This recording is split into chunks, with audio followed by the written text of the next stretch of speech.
নমস্কার বন্ধুরা, আমার ছাদ বাগানে আপনাদের সকলকে স্বাগত। কদিন কদিন আগে তো আম শেষ হয়ে গেছে, কিন্তু আমার গাছে মানে আমাদের গাছে নতুন করে আম ধরেছে। এই যে ছোট্ট ছোট আম, দেখুন কেমন লাগছে, আপনারা জানাবেন কমেন্টে। এই যে কতগুলো মুকুল ধরেছে, নতুন নতুন ফল, ছোট ছোট ফল, একদম মানে দেখতে ভালো লাগছে। এগুলো থাকবে কি থাকবে না জানি না, হ্যাঁ, এগুলো থাকবে কি থাকবে জানি না, আর কেমন খেতে হবে সেটাও জানি না। এবছর প্রথম হলো, মানে এটাকে নাকি 12 মাসি আম বলে। এবছরও সবসময় হ্যাঁ, মানে ফল ধরবে, শেষ হবে, আবার ফল ধরবে, আবার ফল শেষ হবে, আবার ফল ধরবে, মানে এরকমই নাকি এই আমটা।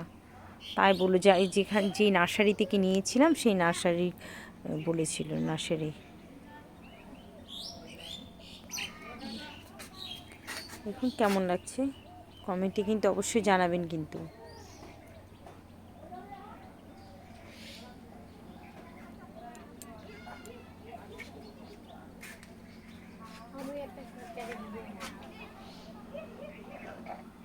এটা এটা কিন্তু আমলার গাছ, হ্যাঁ, এটা গোলাপি রঙের আমলাটা হবে নতুন নাকি, এখনও ফল হয়নি। ফল হলেও অবশ্যই আপনাদেরকে জানাবো, হ্যাঁ। আর আমার ছাদ বাগানটা কেমন লাগছে আপনাদেরকে, আপনারা সকলেই জানাবেন আমাকে, হ্যাঁ।